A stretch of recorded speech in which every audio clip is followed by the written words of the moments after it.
Reinhard Tristan Eugen Heydrich, was a high-ranking German Nazi official during World War II, and one of the main architects of the Holocaust.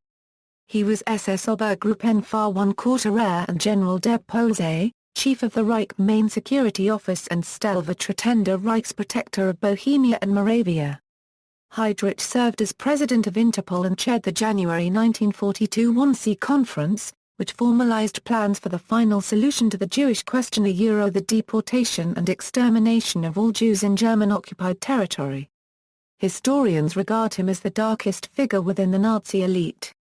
Adolf Hitler described him as the man with the iron heart.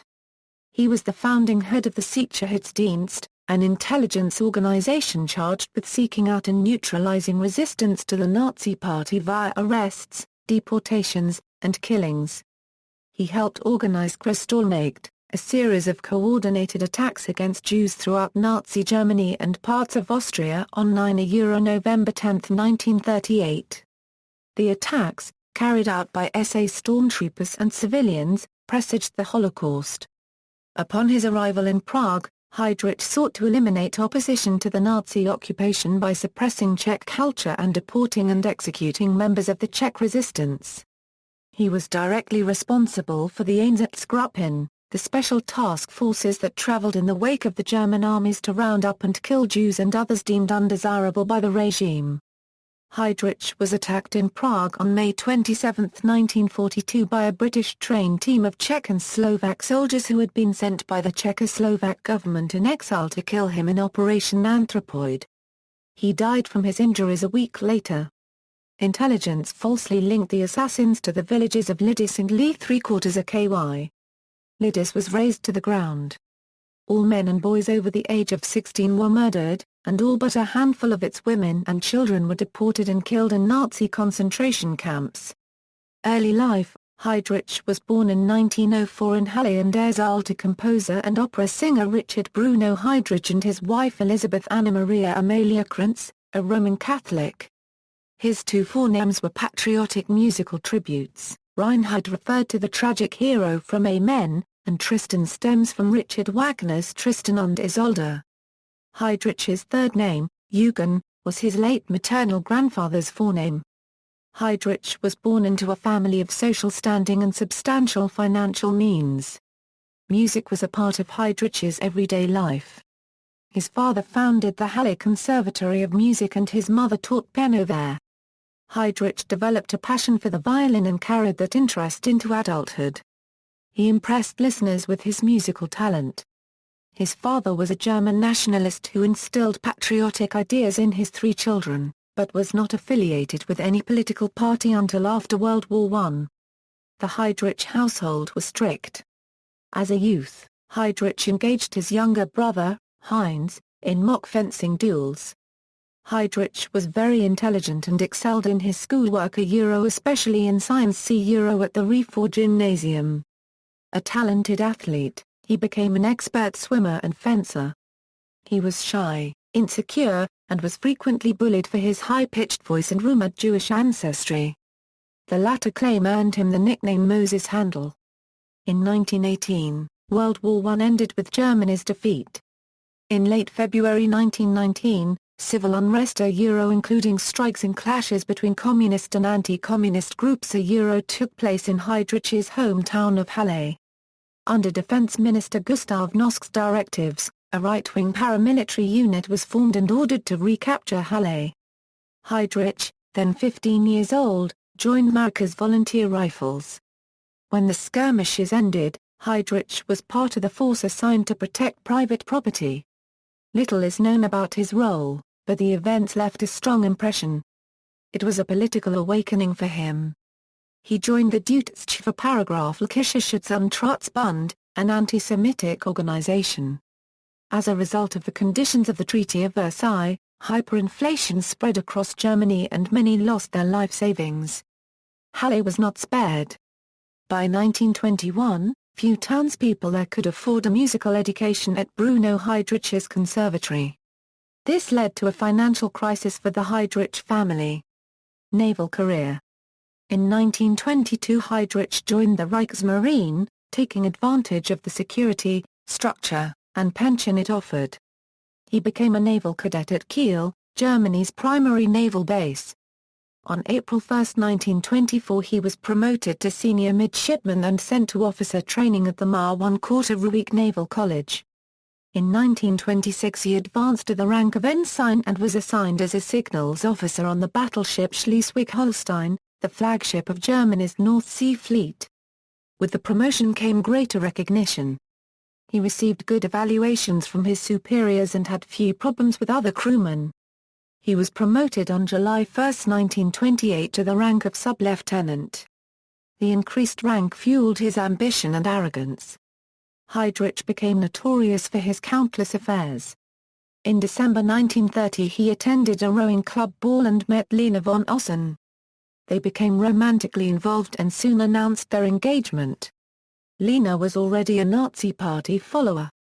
She had attended her first rally in 1929.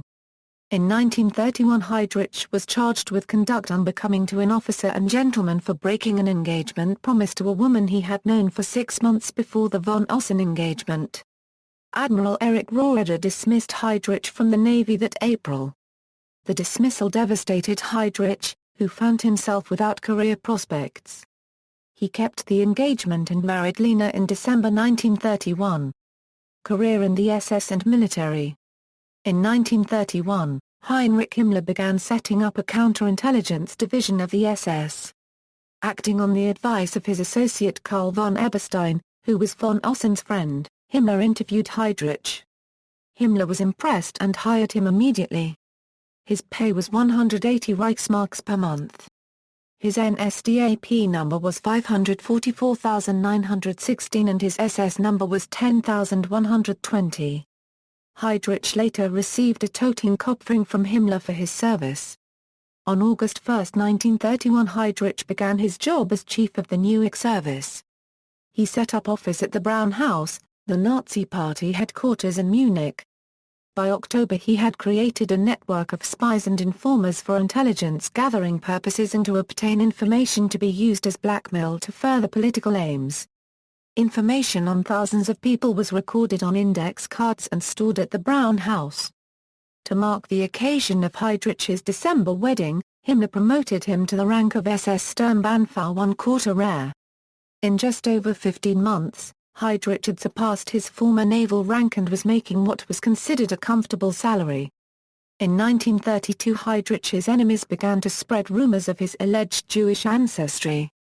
Wilhelm Canaris said he had obtained photocopies proving Heydrich's Jewish ancestry, but these photocopies never surfaced.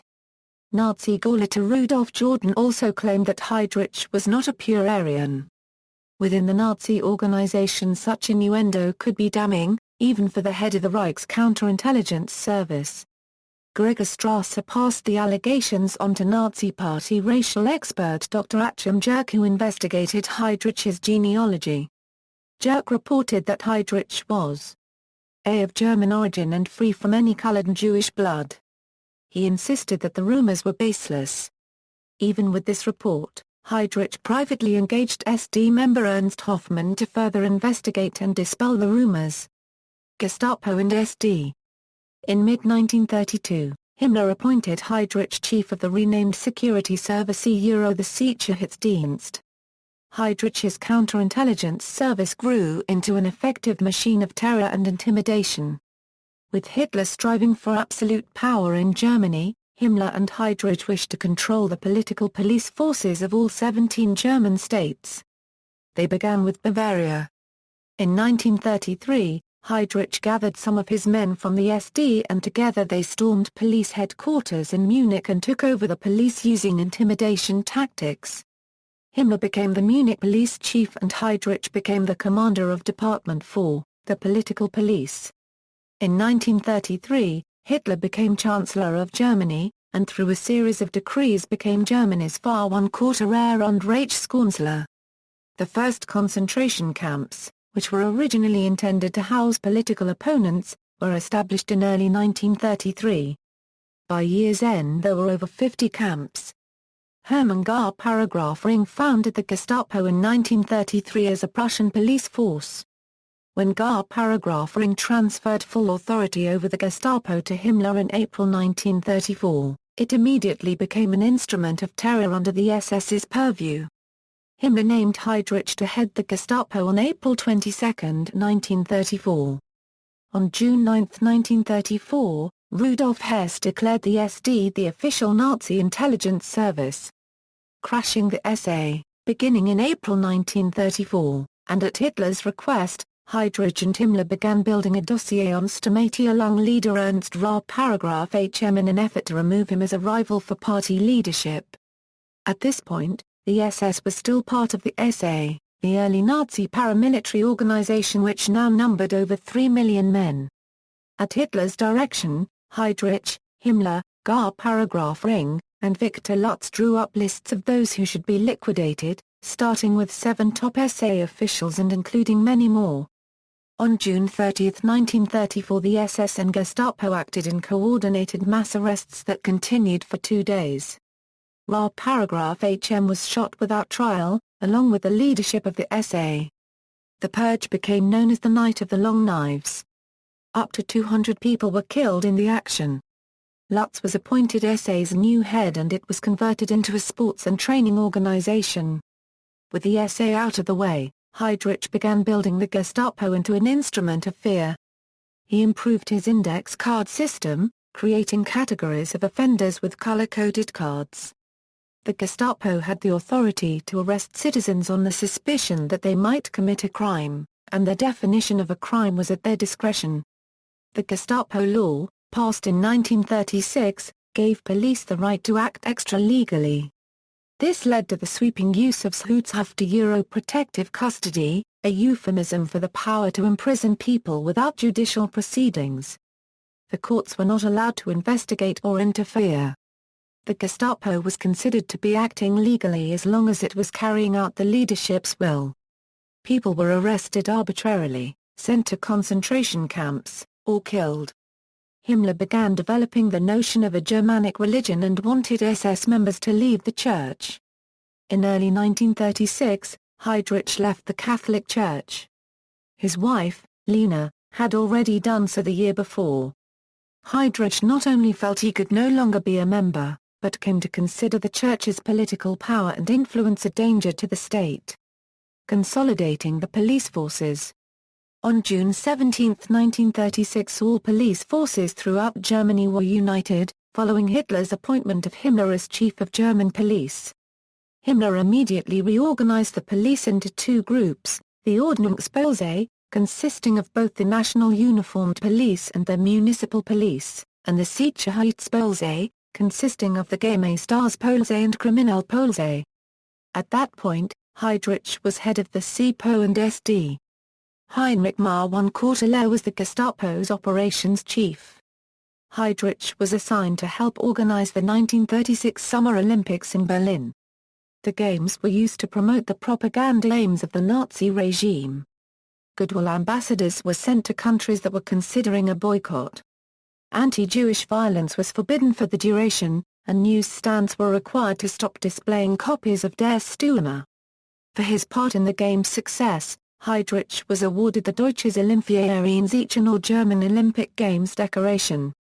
In January 1937, Heydrich directed the SD to secretly begin collecting and analyzing public opinion and report back their findings.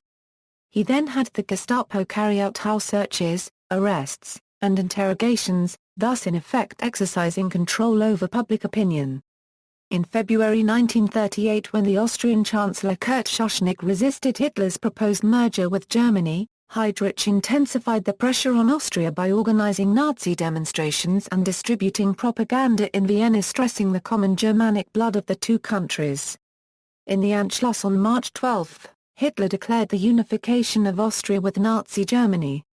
In mid-1939, Heydrich created the Stiftung Nordiv Foundation to obtain real estate for the SS and security police to use as guest houses and vacation spots. The Wannsee Villa, which the Stiftung Nordiv acquired in November 1940, was the site of the Wannsee Conference. At the conference, senior Nazi officials formalized plans to deport and exterminate all Jews in German-occupied territory and those countries not yet conquered. This action was to be coordinated among the representatives from the Nazi state agencies present at the meeting. On September 27, 1939, the SD and Kripo were folded into the new Reich Main Security Office or SS Reichssicherheitsdienst, which was placed under Heydrich's control. The title of Chef der Sicherheitspolizei des SD, or CSSD, was conferred on Heydrich on October 1. Heydrich became the President of Interpol on August 24, 1940, and its headquarters were transferred to Berlin.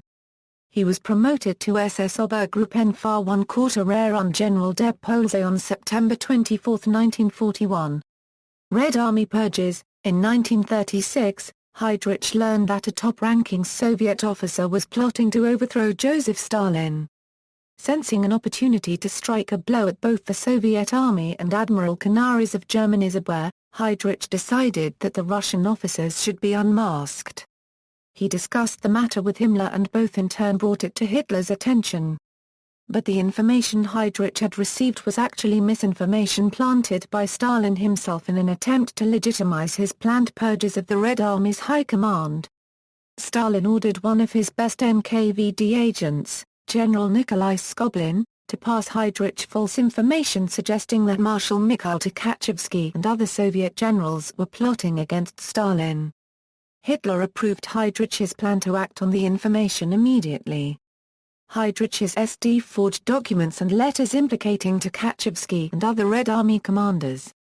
The material was delivered to the NKVD. The Great Purge of the Red Army followed on Stalin's orders. While Heydrich believed they had successfully deluded Stalin into executing or dismissing 35,000 of his officer corps, the importance of Heydrich's part is a matter of speculation and conjecture. Soviet military prosecutors did not use the forged documents against the generals in their secret trial. They instead relied on false confessions extorted or beaten out of the defendants. Night and Fog Decree. By late 1940, German armies had swept through most of Western Europe. The following year, Heydrich's SD was given responsibility for carrying out the Nacht und Nebel decree. According to the decree, persons endangering German security were to be arrested in a maximally discreet way, under the cover of night and fog. People disappeared without a trace and none told of their whereabouts or fate. For each prisoner, the SD had to fill in a questionnaire that listed personal information, country of origin, and the details of their crimes against the Reich. This questionnaire was placed in an envelope inscribed with a seal reading Nacht und Nebel, and submitted to the Reich Main Security Office. In the WVHA central inmate file, as in many camp files, these prisoners would be given a special cover prisoner code, as opposed to the code for POW, felon, Jew, gypsy, etc. The decree remained in effect after Heydrich's death. The exact number of people who vanished under it has never been positively established, but it is estimated to be 7,000. Acting Reich-Protector of Bohemia and Moravia. On September 27, 1941, Heydrich was appointed Deputy Reich-Protector of the Protectorate of Bohemia and Moravia and assumed control of the territory. The Reich-Protector, Konstantin von Neurath, remained the territory's titular head, but was sent on leave, because Hitler, Himmler, and Heydrich felt his soft approach to the Czechs had promoted anti-German sentiment and encouraged anti-German resistance via strikes and sabotage. Upon his appointment, Heydrich told his aides, "We will Germanize the Czech vermin." Heydrich came to Prague to enforce policy, fight resistance to the Nazi regime, and keep up production quotas of Czech motors and arms that were extremely important to the German war effort. He viewed the area as a bulwark of Germandom and condemned the Czech resistance's stabs in the back. To realize his goals, Heydrich demanded racial classification of those who could and could not be Germanized. He explained, "Making this Czech garbage into Germans must give way to methods based on racist thought." Heydrich started his rule by terrorizing the population. 92 people were executed within 3 days of his arrival in Prague. Their names appeared on posters throughout the occupied region. Almost all avenues by which Czechs could express the Czech culture in public were closed. According to Heydrich's estimate, between 4,000 and 5,000 people were arrested by February 1942. Those who were not executed were sent to Mauthausen-Gusen concentration camp, where only 4% of Czech prisoners survived the war. In March 1942, further sweeps against Czech cultural and patriotic organizations, military, and intelligentsia resulted in the practical paralysis of Czech resistance. Although small disorganized cells of central leadership of home resistance survived, only the communist resistance was able to function in a coordinated manner. The terror also served to paralyze resistance in society, with public and widespread reprisals against any action resisting the German rule. Heydrich's brutal policies during that time quickly earned him the nickname the Butcher of Prague. As acting Reich-Protector of Bohemia and Moravia, Heydrich applied carrot-and-stick methods. Labour was reorganized on the basis of the German Labour Front. Heydrich used equipment confiscated from the Czech organization Sokol to organize events for workers. Food rations and free shoes were distributed, pensions were increased, and free Saturdays were introduced. Unemployment insurance was established for the first time. The black market was suppressed. Those associated with it or the resistance movement were tortured or executed. Heydrich labeled them economic criminals, and enemies of the people, which helped gain him support. Conditions in Prague and the rest of the Czech lands were relatively peaceful under Heydrich, and industrial outputs increased. Still, those measures could not hide shortages and increasing inflation. Reports of growing discontent multiplied. Despite public displays of goodwill towards the populace, privately Heydrich left no illusions about his eventual goal: this entire area will one day be definitely German, and the Czechs have nothing to expect here. Eventually up to two-thirds of the populace were to be either removed to regions of Russia or exterminated after Nazi Germany won the war. Bohemia and Moravia faced annexation directly into the German Reich. The Czech workforce was exploited as Nazi conscripted labor. More than 100,000 workers were removed from unsuitable jobs and conscripted by the Ministry of Labor. By December 1941, Czechs could be called to work anywhere within the Reich. Between April and November 1942, 79,000 Czech workers were taken in this manner for work within Nazi Germany. Also, in February 1942, the workday was increased from 8 to 12 hours. Heydrich was, for all intents and purposes, military dictator of Bohemia and Moravia. His changes to the government structure left President Emil Hacha and his cabinet virtually powerless. He often drove alone in a car with an open roof, a show of his confidence in the occupation forces and in his government's effectiveness. Summary of career. Heydrich's time in the SS was a mixture of rapid promotions, reserve commissions in the regular armed forces, and frontline combat service. During his 11 years with the SS, Heydrich rose from the ranks, and was appointed to every rank from private to full general. He was also a major in the Luftwaffe, flying nearly 100 combat missions until July 22, 1941, when his plane was hit by Soviet anti-aircraft fire. Heydrich made an emergency landing behind enemy lines. He evaded a Soviet patrol and contacted a forward German patrol. After this, Hitler personally ordered Heydrich to return to Berlin to resume his SS duties.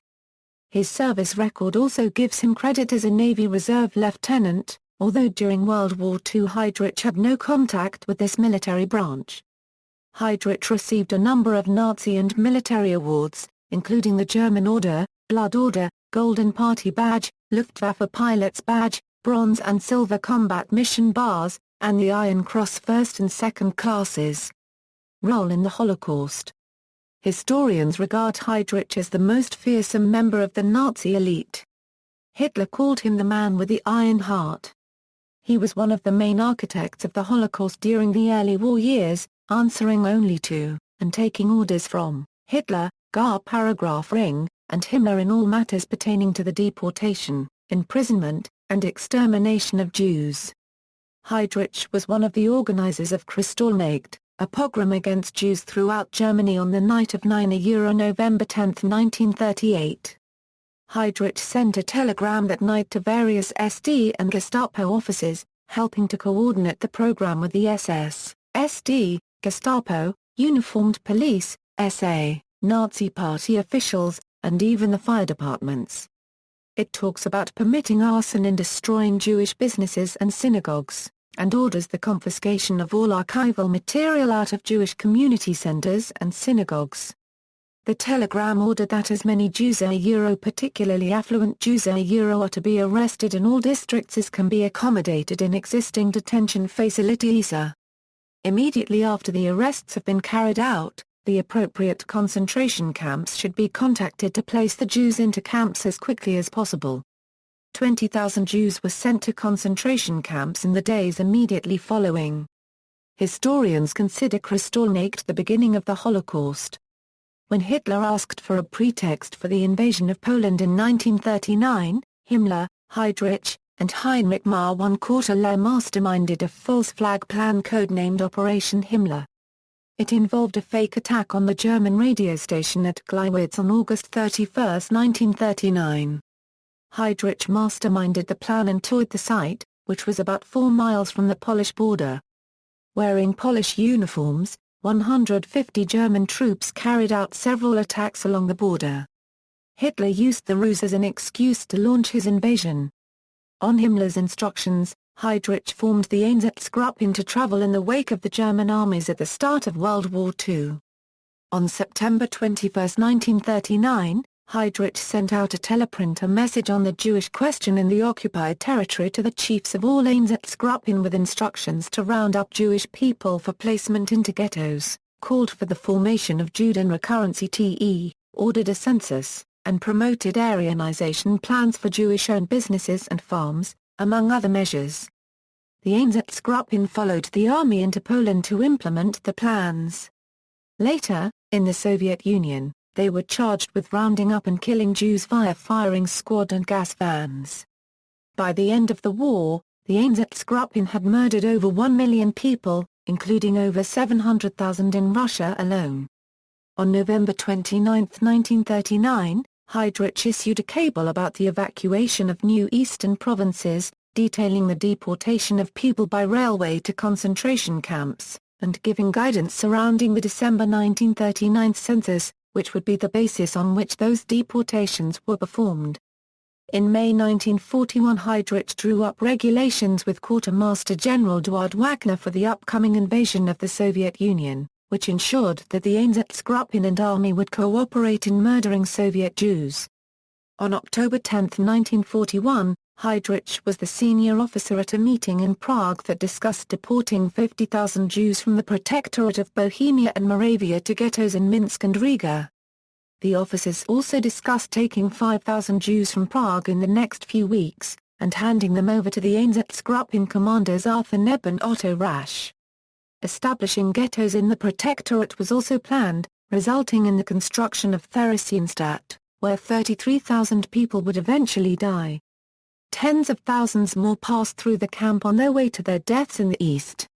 In 1941, Himmler named Heydrich as responsible for implementing the forced movement of 60,000 Jews from Germany and Czechoslovakia to the Lodz ghetto in Poland.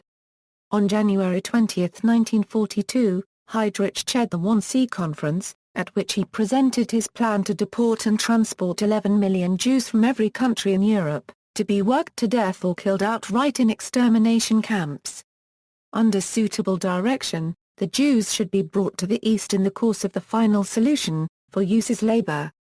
In large labor gangs, with the sexes separated, the Jews capable of work will be transported to those areas and set to road building, in the course of which, without doubt, a large part of them will fall away through natural losses.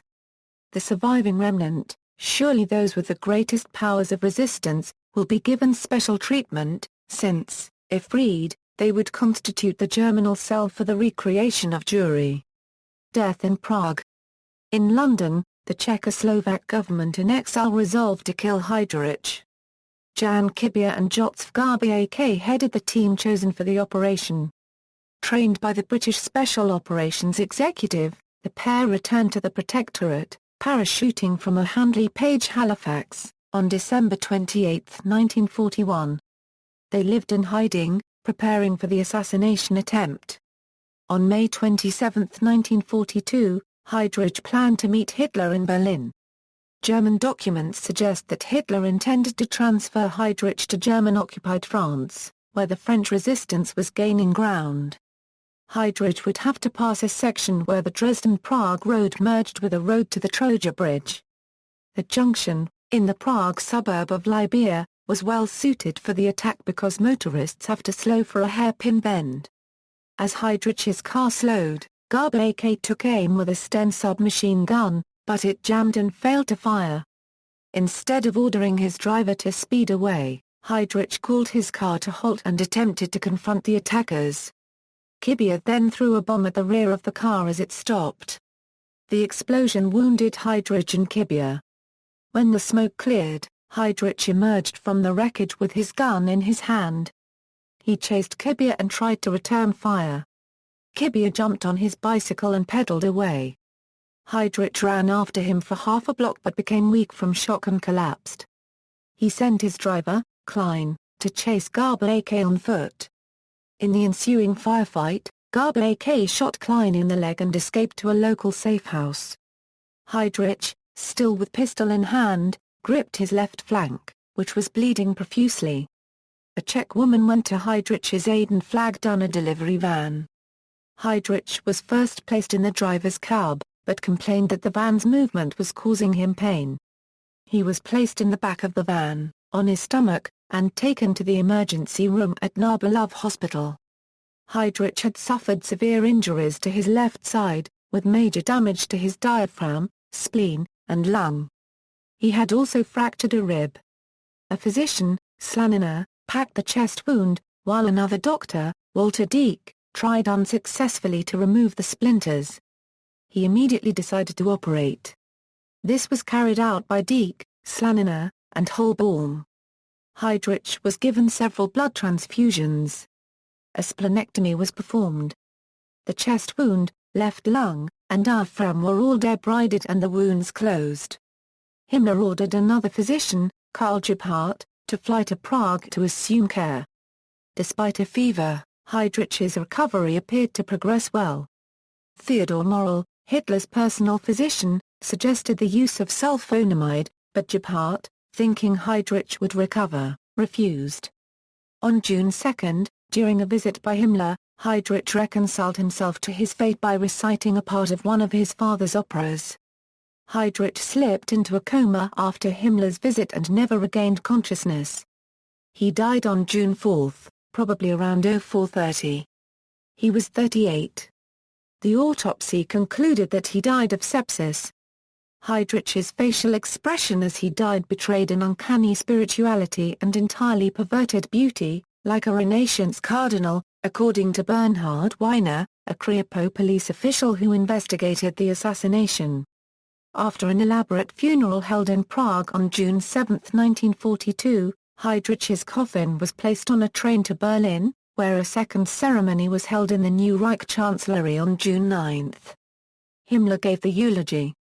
Hitler attended and placed Heydrich's decorations including the highest grade of the German Order, the Blood Order Medal, the Wound Badge in Gold and the War Merit Cross First Class with swords on his funeral pillow. Although Heydrich's death was employed for pro-Reich propaganda, Hitler privately blamed Heydrich for his own death, through carelessness. Since it is opportunity which makes not only the thief but also the assassin, such heroic gestures as driving in an open, unarmored vehicle or walking about the streets unguarded are just damned stupidity, which serves the fatherland not one whit. That a man as irreplaceable as Heydrich should expose himself to unnecessary danger, I can only condemn as stupid and idiotic. Heydrich was interred in Berlin's Invalidenfriedhof, a military cemetery. The exact burial spot is not known. A temporary wooden marker that disappeared when the Red Army overran the city in 1945 was never replaced, so that Heydrich's grave could not become a rallying point for neo-Nazis. A photograph of Heydrich's burial shows the wreaths and mourners to be in Section A, which abuts the north wall of the Invalidenfriedhof and Skarneststraße, at the front of the cemetery. A recent biography of Heydrich also places the grave in Section A. Hitler wanted Heydrich to have a monumental tomb but, due to Germany's declining fortunes, it was never built. After the war, The West German judicial system awarded Heydrich's widow a federal pension. The couple had 4 children: Klaus, born in 1933; Heide, born in 1934; Sieg, born in 1939; and Äʁaɪnhaʁt, born shortly after her father's death in 1942. Klaus was killed in a traffic accident in 1943. His widow Lena wrote a memoir, Leben mit einem Kriegsverbrecher, which was published in 1976. She remarried once and died in 1985. Aftermath. Heydrich's assailants hid in safe houses and eventually took refuge in SS. Cyril and Methodius Cathedral, an Orthodox church in Prague. After a traitor in the Czech resistance betrayed their location, the church was surrounded by 800 members of the SS and Gestapo. Several Czechs were killed, and the remainder hid in the church's crypt. The Germans attempted to flush the men out with gunfire, tear gas, and by flooding the crypt. Eventually an entrance was made using explosives. Rather than surrender, the soldiers killed themselves. Supporters of the assassins who were killed in the wake of these events included the church's leader, Bishop Gerazd, who is now revered as a martyr of the Orthodox Church. Infuriated by Heydrich's death, Hitler ordered the arrest and execution of 10,000 randomly selected Czechs. But after consultations with Karl Hermann Frank, he tempered his response. The Czech lands were an important industrial zone for the German military, and indiscriminate killing could reduce the region's productivity. Hitler ordered a quick investigation. Intelligence falsely linked the assassins to the towns of Lidice and Lee ⁵ A Gestapo report stated that Lidice, 22 kilometers northwest of Prague, was suspected as the assailants' hiding place because several Czech army officers, then in England, had come from there, and the Gestapo found a resistance radio transmitter in Lee ⁵ On June 9, after discussions with Himmler and Karl Hermann Frank, Hitler ordered brutal reprisals. Over 13,000 people were arrested, deported, and imprisoned. Beginning on June 10, all males over the age of 16 in the villages of Lidice and Lee ⁵ were murdered. All the women in Lee ⁵ were also murdered. All but 4 of the women from Lidice were deported immediately to Ravensbrück ¼ concentration camp. A number of children were chosen for Germanization, but 81 were killed in gas vans at the Chamno extermination camp. Both towns were burned and Lidice's ruins were leveled. At least 1,300 people were massacred after Heydrich's death. Heydrich's replacements were Ernst Kaltenbrunner as the chief of RSHA, and Karl Hermann Frank and Kurt Daluege as the new acting Reichsprotectors. After Heydrich's death, the policies formalized at the Wannsee Conference were carried out. The first 3 true death camps, designed for mass killing with no legal process or pretext, were built and operated at Treblinka, Soberberg and Beangstrom ¼ The project was named Operation Reinhard after Heydrich. See also, Glossary of Nazi Germany, List of Nazi Party leaders and officials, List of rulers of the Protectorate Bohemia and Moravia, List of SS personnel, footnotes. Citations. Bibliography. Further reading. External links. Letter of September 18, 1941 from Himmler to Reichsstatthalterkreise, and notes from the meeting on the solution of Jewish questions held on October 10, 1941, House of the Wannsee Conference, Permanent Exhibitor Room 7, Part 2, Reinhard Heydrich on the Yad Vashem website, Reinhard Heydrich Funeral, German newsreel on YouTube, Reinhard Heydrich speech on YouTube, Hitler eulogizes Reinhard Heydrich on YouTube, memorial booklet from the funeral. In English. Website with many contemporary photographs, Wiesenthal Center information page at the Wayback Machine.